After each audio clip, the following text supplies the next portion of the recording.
Bienvenue à cette nouvelle vidéo d'école virtuelle africaine. Je suis Monsieur Sotou Kamutala Yannick, enseignant de sciences de la vie et de la terre, éducation à l'environnement, à l'hygiène et à la biotechnologie. Nous sommes aujourd'hui en classe de terminale D avec le cours sur la pression artérielle. Comment réguler la pression artérielle dans l'organisme. C'est quoi la pression artérielle? C'est la pression que le sang exerce sur la paroi des artères.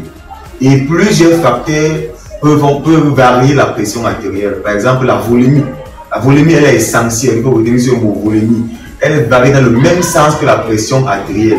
Si la volémie augmente, la pression artérielle augmente. Si la volémie baisse, la pression artérielle baisse. La volémie, c'est quoi? C'est le taux de liquide sanguin dans l'organisme. Alors, la pression artérielle, elle est de l'ordre de 12 par 7 chez un individu normal. On peut être soit en état d'hypertension, si la tension est élevée par rapport à la moyenne. On peut être en état d'hypotension, si elle est basse par rapport à la norme. Deux cas sont possibles pour la réguler. On peut la réguler soit de manière hormonale, soit de manière nerveuse. Aujourd'hui, on voit comment réguler de manière nerveuse la pression artérielle. Dans ce cas-ci, on pense à un réflexe. Qu'est-ce qu'il faut pour un réflexe? Il faut un récepteur, un nerf sensitif, un centre nerveux, un effecteur. Les éléments indispensables pour un réflexe. Réguler la pression artérielle passe donc par le réflexe. On a deux barorécepteurs. Récepteurs sensibles à toute variation de la pression artérielle. On en a deux, la crosse aortique et le sinus carotidien. On a deux nerfs sensitifs, le nerf de Hérin, le nerf de Ion.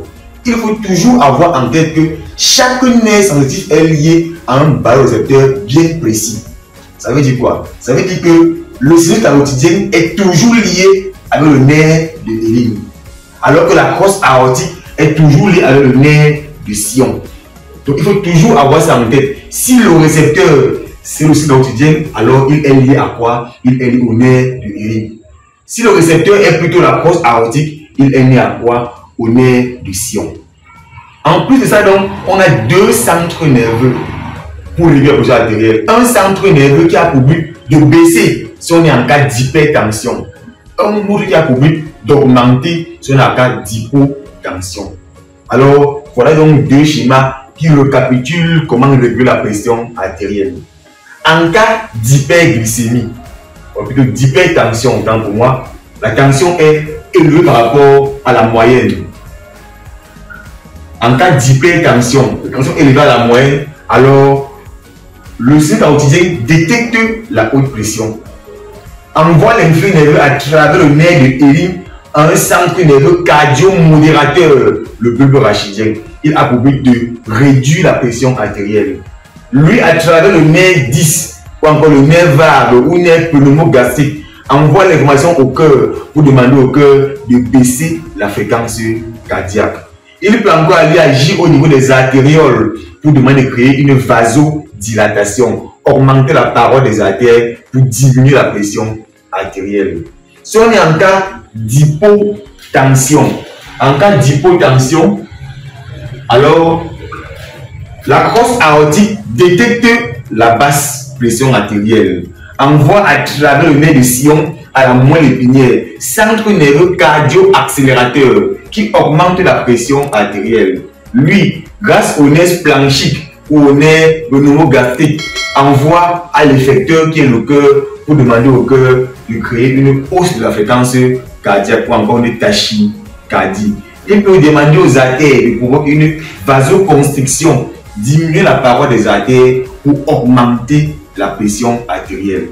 Voilà donc au tableau de manière simple comment réguler de manière nerveuse la pression artérielle. On en a deux récepteurs, crosse aortique et sinus carotidien.